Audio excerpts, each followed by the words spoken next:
football fans. It's a very grim Thursday morning after being, as George said in his blog, horribly humbled by Manchester City. And George, I don't know about you, but it's not easy to do a podcast after such an event. How are you doing, my friend? Are you as down and morose as I am? No. You're not. No. You're such a liar. No, because I expected it. Yes. I predicted it, and I'm not surprised at all. We tried to match them at their own game, basically, and Pep did the old three card trick on us. Yes. Shuffled the pack, and we didn't react to it, and we got the shellacking we deserved from our play.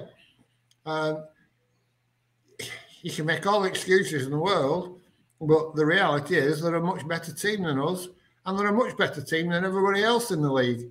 So why beat ourselves up?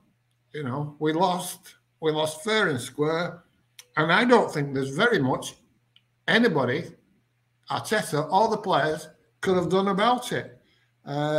It's easy to point the fingers and say we didn't play well, and we didn't, and the players were below par, and most of them were, but why?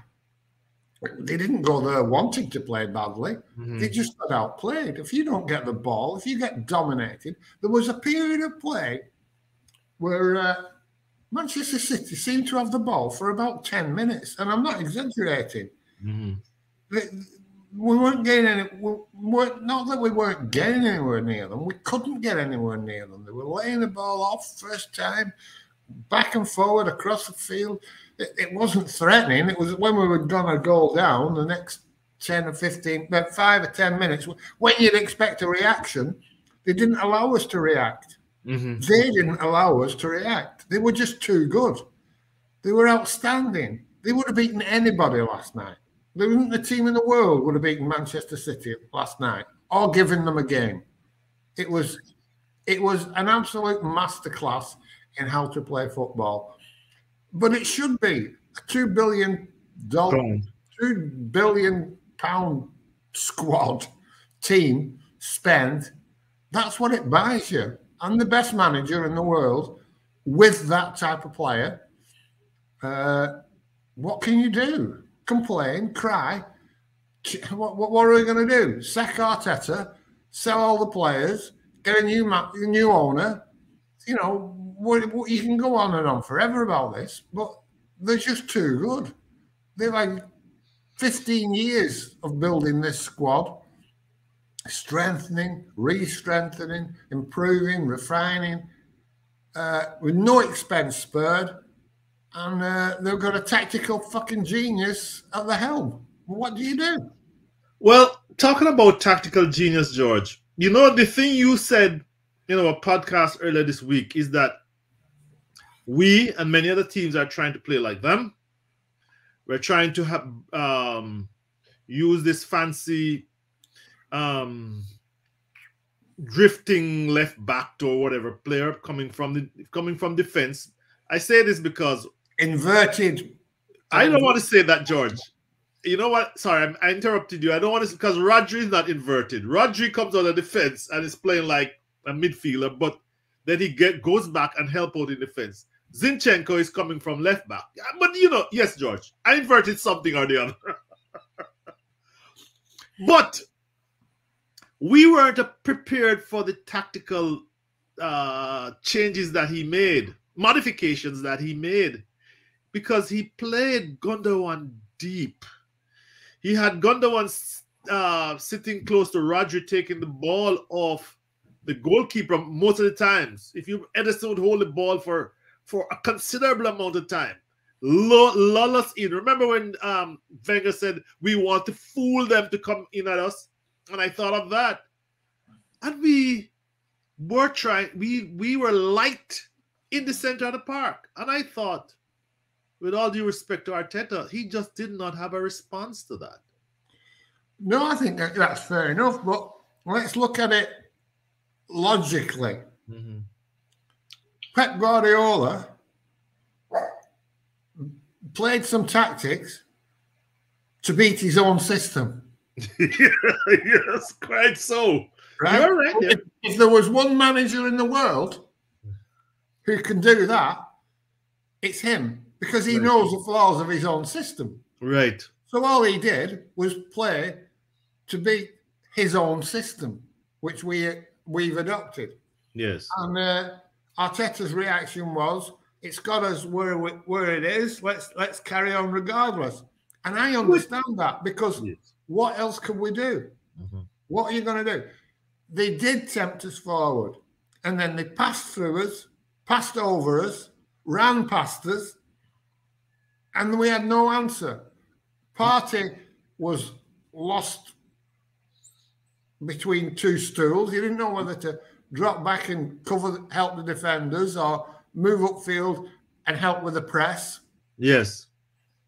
He had a shocking game, but to be fair to him, what was he supposed to do? You know, whatever he did, left space. Right. And because of our system, because of the tactics we adopted of trying to press.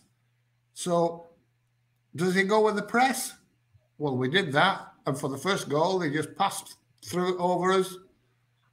And away they went. Boom. And they could have, let's be honest, it was 4-1 and it could have been 14-1. Well, George, it should have been at least 3 goals up in the end of the first half. And I'm not even counting the apparently dubious corner. Although I don't know really what's going on with the PGMO and the lines, George. But you know how they drew.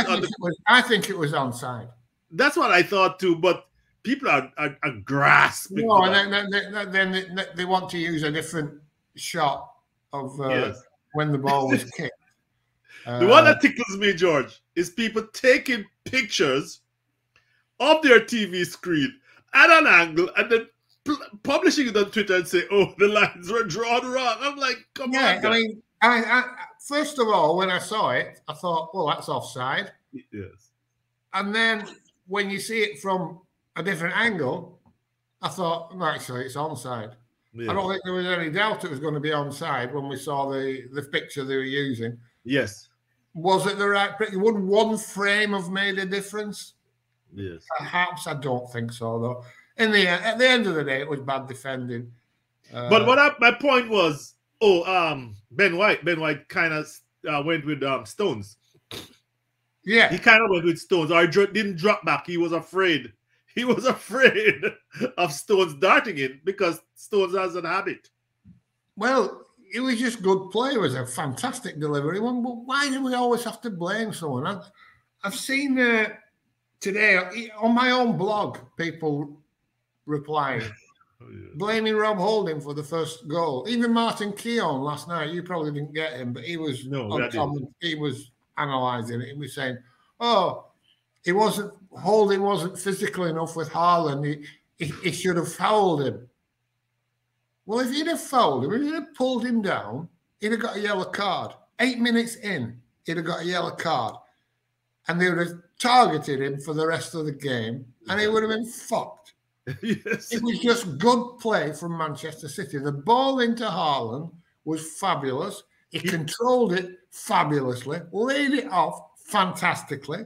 De Bruyne ran past Thomas Partey like Thomas Partey didn't know whether it was New York or New Year. Gabriel didn't know which way he was going. He was spinning around like a fucking top. And De Bruyne bent it in, set it off outside the far post and bent it in.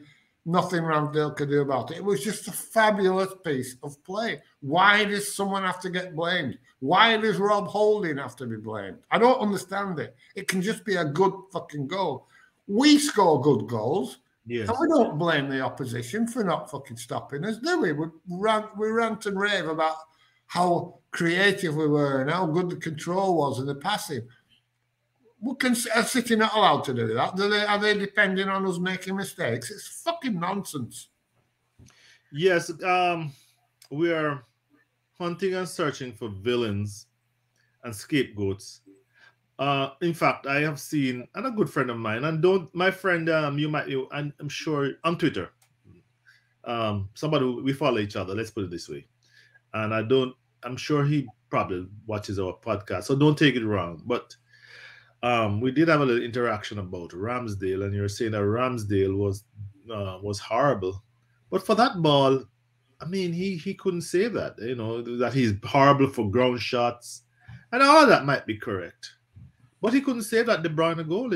It's from outside coming in, and it was a grass cutter. It was a fabulous goal. You know, And Ramsdale was man of the match. Surely the fuck we're not blaming him. Well, some people are. I mean, I said in my blog today, for me, Rob Holding was our best outfield player. And you know, George, I agree with you because again on Twitter, I had to say, why are we scapegoating Rob Holding? Rob did his job. Yeah, fact, George, exactly. He did his job. Limited as he is. Yes, he did his job. The others didn't all do their jobs. I mean, I try not to point. I tried this morning on my blog not to point the finger, but three of them had to get a mention. Partey, Odegaard, and Dischenko. No, sorry, Jesus. Partey, Odegaard, and Jesus. He was upset. Was he playing? Was he playing, George? Who? Gabriel Jesus. Yeah, exactly. Talk about disappearing. Talk about being a passenger. Gabriel. But the thing is, well, but you were not in the races yesterday. The thing is, Jesus tried to get involved, but he was just like everybody else. Wherever he went on the pitch, he didn't get near the ball. You know, and when he did get it, he tried to beat 3 or 4 people in the middle of the park, just like I said in our last podcast, trying to beat 3 or 4 people in the middle of the park. They just picked the ball off him and were in shit. And he wasn't the only one. Nobody, I mean, Odegaard, fucking Jesus. George, he was missing too. I mean, but he did set the third goal up very nicely, didn't he? Well, I give Trossard. You mean the third goal for them? Oh, you mean you're a wicked man. Yeah, George. I go back to it. At the end of the day, not a single player in our team gets in their team. We try to play them at their own game, in their own stadium, with players that aren't as good. What do you expect to happen? And I'll say it again, I'll repeat the same thing. Playing their tactics might work against other teams, but you're not going to beat them at their own game. You're not. But George, I want to go, to the matchup, because you're talking about superior players. But I can't help it because I might lose, I might lose the thread. We didn't have a plan B, and that worries me. We didn't seem to, as I said, I think I'm saying it over and over again. We just, and we have to give Arteta credit. He's sticking to his system, sticking to his principles. But a coach has to have a plan B, and maybe this is down to experience. I don't know. I'm going to try and be fair-minded. Mm-hmm. Arsene Wenger didn't have a plan B.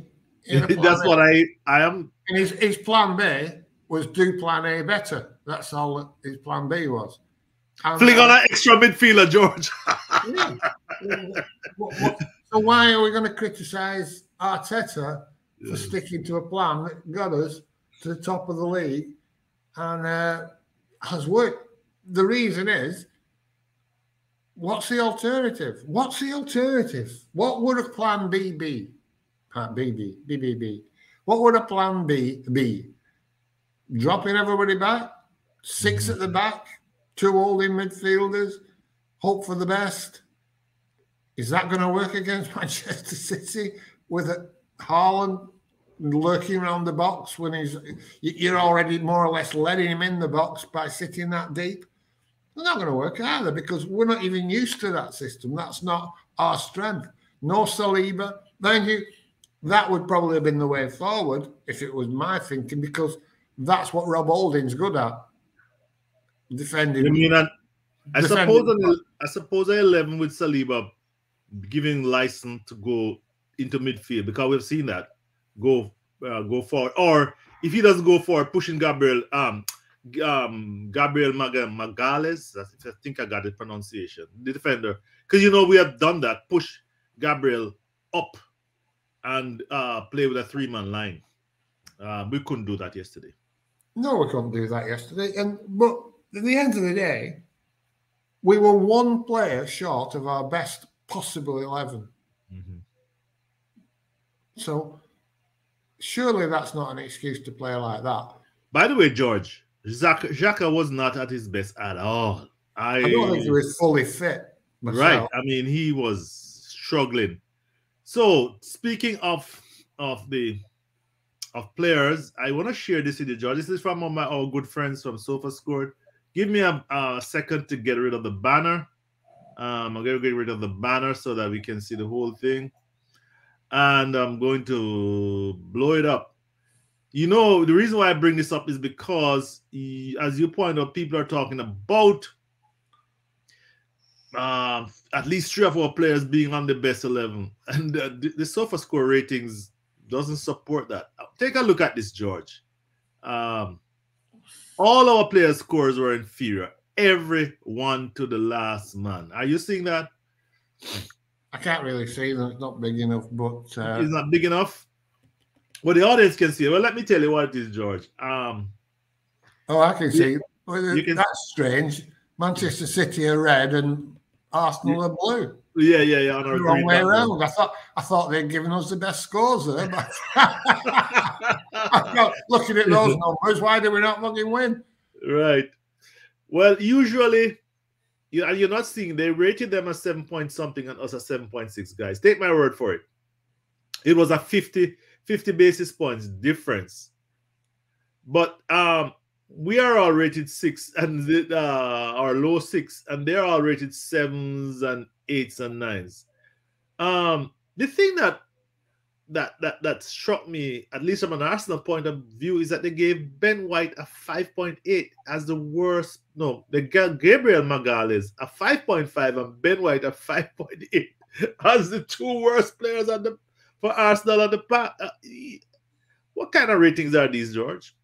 I don't know. What's Rob Holding got? Rob Holding got a 6.8, but in the world of who scored and all the other ratings, if you score a goal, you're gonna go right. He scored a goal, didn't he? Yeah. Yes. But if you look at it, George, I mean, just to support your point, I know none of our players ranked higher than any of theirs, from what I can see. Well, no, they're not as good. Yeah. Well. But George, imagine they give Ramsdale, and I have to do a 6.7 and give Edison a 6.3. That's like, I'm sorry. I can't. Well, these guys are crazy as a loon. Get out of there. George, are you wondering, is there any wonder? And let's get back to the 2 of us. Is there any wonder people have such a bad understanding of players and their ratings? Well, yeah, I mean, they refer to those silly scores and Football Manager or FIFA 23 or whatever. 23, yes.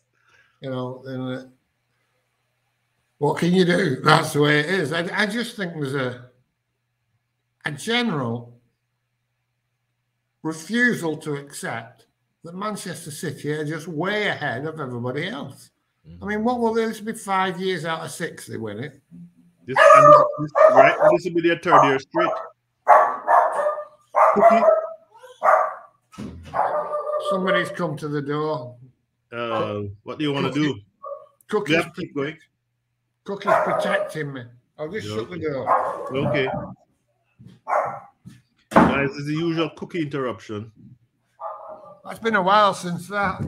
Yeah, we haven't had that. We used to have a lot of fun a year ago. Yeah. Especially during COVID. I don't know what got into her. Yeah. So Yes, you were saying there's a general refusal to accept that they're superior, that they have won this thing 5, will be winning this thing 5 out of 6 years, I think. Keep going. Yeah, it's a procession. Mm-hmm. It's not a competition, it's a procession. And we don't seem to want to accept that it's a procession that will continue as long as they're allowed to keep spending and as long as Pep Guardiola stays manager. And people saying, oh, we'll win it next year. We won't. We won't win it next year. We'll be very lucky if we get as close next year. Very lucky. If anything, it's going to be harder next year. This was our chance because somehow we found ourselves in a position where we were in front. And then you can say, well, it wasn't this game. It was losing. It was dropping points against Liverpool, West Ham and Southampton. And that might be true. But at the end of the day, how many points do you expect this team, this squad, to get? You know, we could get 90. We could get 90 points. Let's say if we win all the rest of games. And George, horribly humbled.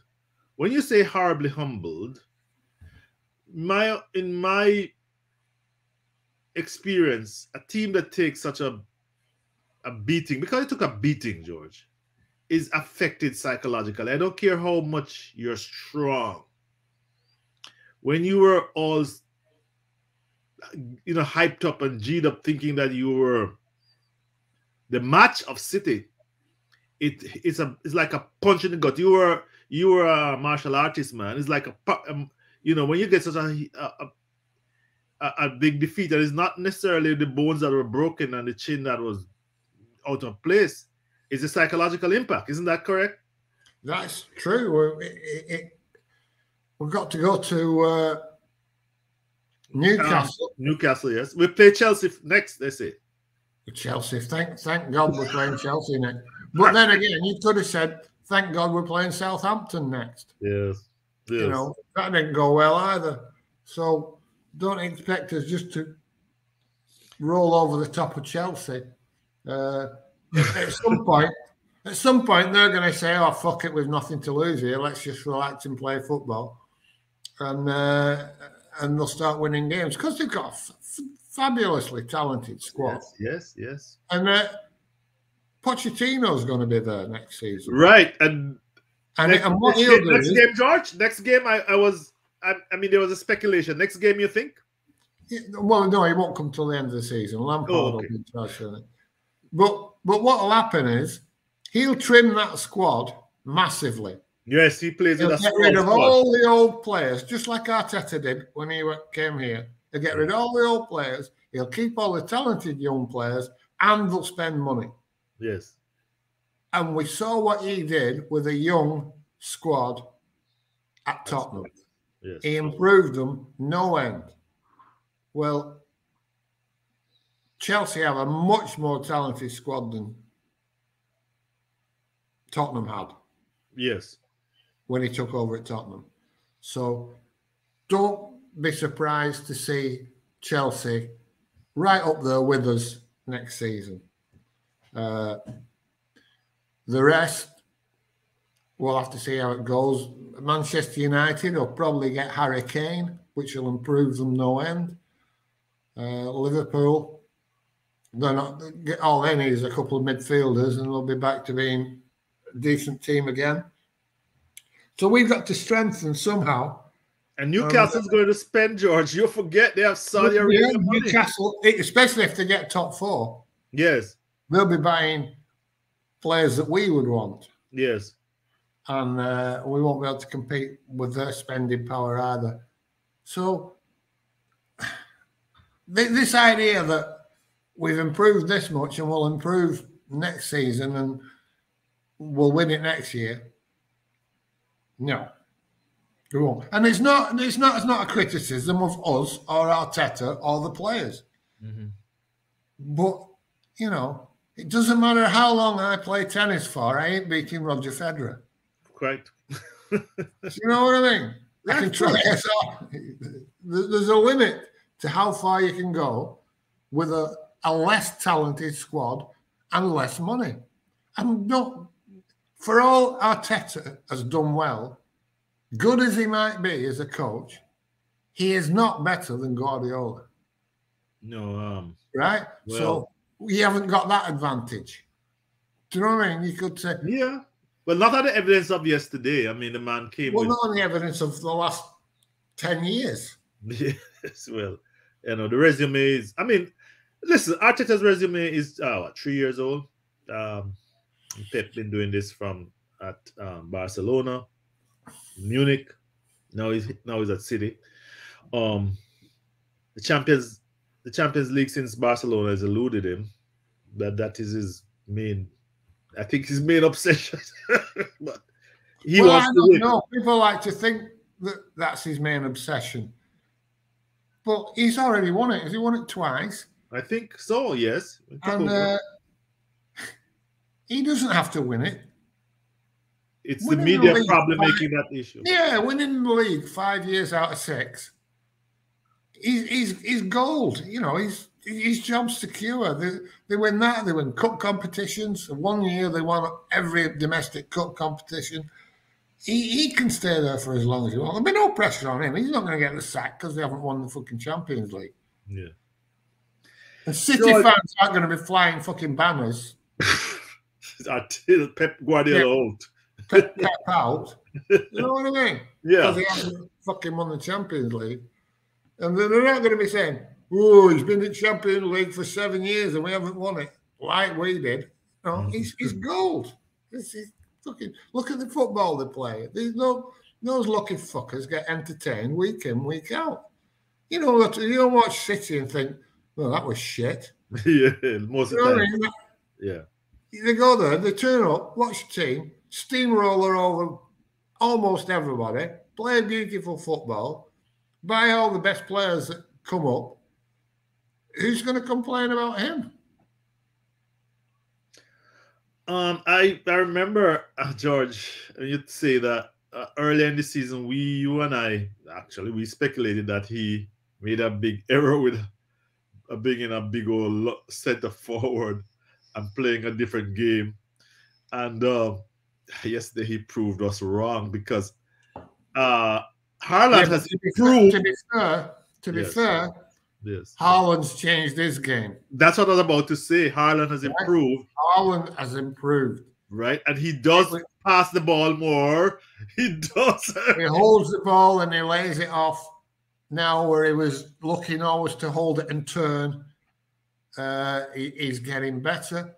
He's only a kid himself. He's only fucking 22. Yes. The coaches have been working on him, George. It must be the coach. You can see it. He is a different player from what we first saw. Of course you can. And now he can join in play. They can play their old game, but with all the added benefits that come with having the best striker in the world. 33 goals or 34 goals in the PL. God, George. He's a machine. Now. And he should have scored, George. Oh, he should in the first half, he had 3 good attempts. 1 went wide, 2 that Ramsdale saved. And, they were, and at the end of the game, they couldn't deny him. And Pep kept him on. And I was wondering why he kept him on. But he wanted him to score. And he sure did. He's going to be better next year. Yes. Now, the only thing is, Kevin De Bruyne will be 32 next year. Yes. And he's not exactly lean, is he? So let's just hope that time catches up with him fairly quickly. We could do with him getting a bad back like Ozil did. Yeah. That would help our cause. But they'll replace him with somebody else. Yes. It's not like he's the only player in the world that's available to them. Yeah. Well, as you know, George, as we have seen, I mean, he was excellent last night, but time, old father time, just takes a little step up, a little step here. He's injury prone, and it might Pep and the club might decide to cash in and not do like some clubs, hang on to a player that doesn't beyond. But you think the thing with him is they can afford to play him sparingly. They can pick and choose which games he plays. Yeah. That's one of the big advantages they have. If he gets to the point where he can only play 25 games a season, that's no problem to them. Right. Yeah. I mean, Bernardo Silva, George, the guy plays, and the commentator, let me not say I'm the only, but the guy plays in like 3, 4, 5 positions and play them very well. And he can go in there and play in De Bruyne's position. George. Look, and then you got Mahrez, didn't even start the game. Of course not. He's crazy. Yeah. That's why I brought up that, I gave that big graphic. I mean, usually, that graphic that you can hardly see, because, come on, guys. I mean, stop with this, combining left faces. Like I say, the combined 11 is the City team. It's as simple as that. Yeah. It's as simple as that. And that's no disrespect to any of our players. Yeah. Or our manager, or our owners. That's just the way it is. Accept it. Just like in France, they have to accept that PSG are going to win the league every year and have the best players, because they'll just buy them off you. If anybody's really good, they'll just have them. Like Bayern Munich. Yes. You don't have a top German player in your team because they just snaffle him away. Yeah. And every player in the world now is going to want to go to Manchester City.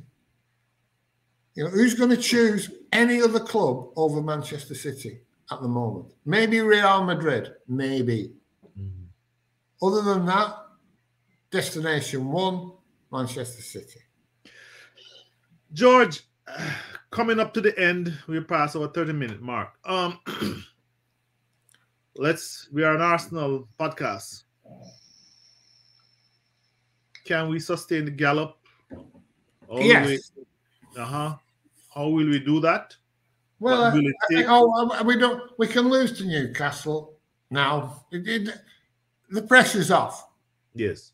The pressure is off. We can lose to Newcastle. It won't make any difference. Second place is our goal now. We've got some easy games. Just win them, and we canter to the finish line. And we've come second. And it doesn't matter whether we finish 3 points behind City or 13 points behind City. Because you say that and it comes easy to your lips, but again, how easy it will be to pick ourselves up off the ground, dust ourselves off, and start all over again. Well, it's not.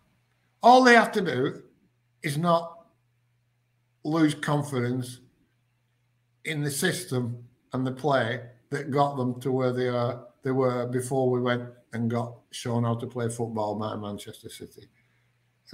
Just carry on. It's been a great season. 5 games to go, is it? Yes, more or less. I take your word. Yes, 33 games already played. Yeah, 5 games to go, yes. 5 games to go, and now we're only just basically out of it. We were in it. At 1.34 games ago, we're not only in it, but we're in the driving seat. Mm-hmm.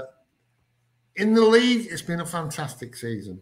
The cups have been fucking awful, but maybe we sacrificed them for the league position. For all we had the taste of maybe winning the league in our mouths, if you'd have told me at the beginning of the season we're going to qualify for the Champions League, I'd have taken that. I'd have said, yeah. That'll do it for me, because I couldn't see it. And now, and you remember my little dispute with people? I became ambitious Guna then. I said we were a third place team. Well, it was I felt it was people shouldn't forget. I remember you saying, why won't we say we should be getting top 4 this season? We should be getting top 4 this season. And people were saying, oh, no. It's like, you can't put those goals down. It's that's over ambitious. We've got this plan and let's get top 6 first. And nobody wanted to commit to getting top 4. Right. So having got top 4, we should be happy. I know it's a disappointment though. Yes. Because we thought we might win the league. It would have been unbelievable if we'd have won the league against this City team. We were forgetting who we're fucking, who you're competing against. It's got to count. Sometimes in sport, you can be the second best player in the world and never win a fucking thing because the one who's best is just too good. Mm-hmm. Yeah, I'm trying to remember a good analogy. Remember that? Who was that runner?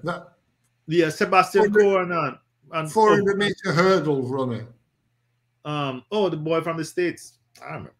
I know him. He was so dominant. Everybody came second to him. Yeah, everybody. But there have been some really good 400-meter hurdles runners in those Well, tell the Jamaicans that because we were running, we were in the frame, but we were running 4th.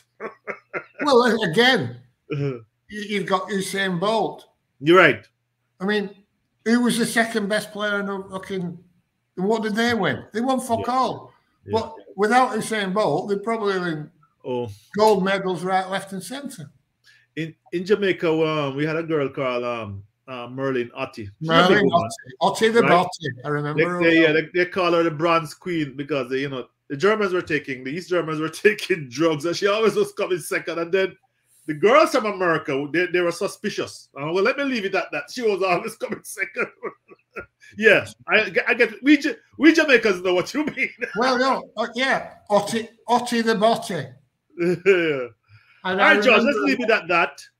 Guys, it's been a kind of rambling podcast. And George and I at the beginning, before we came on, said, let's see how this goes because we didn't want to do the usual stuff. We didn't want to find villains and pretend that get viewers by pointing the finger at somebody. Or pretending that we know that we're tactical fucking geniuses. Yes. And we could have come up with a system that would have beaten Manchester City. Exactly. Go fuck yourselves. But if you like what we do, the kind of things that we say, again, we'll ask you to like and subscribe. George and I do this for fun. We're not making money now. We're making a huge audience, but we need the support. And I didn't get a chance to put any questions in the podcast. I've been advised to do that, and I quite missed it today. But well, let's try one. Let's try one. What system could we have? In the comments, tell us what system we could have played that would have made us have a better chance of beating Manchester City. Come on, now, audience. Please make some response. Please, let's hear what you have to say. George, you got a few comments last time, and you responded very, Guy was very forthright, and you gave your response. We love it that way. Okay, like and subscribe, guys. Thank you very much. Thank you very much, George. Bye-bye. Bye.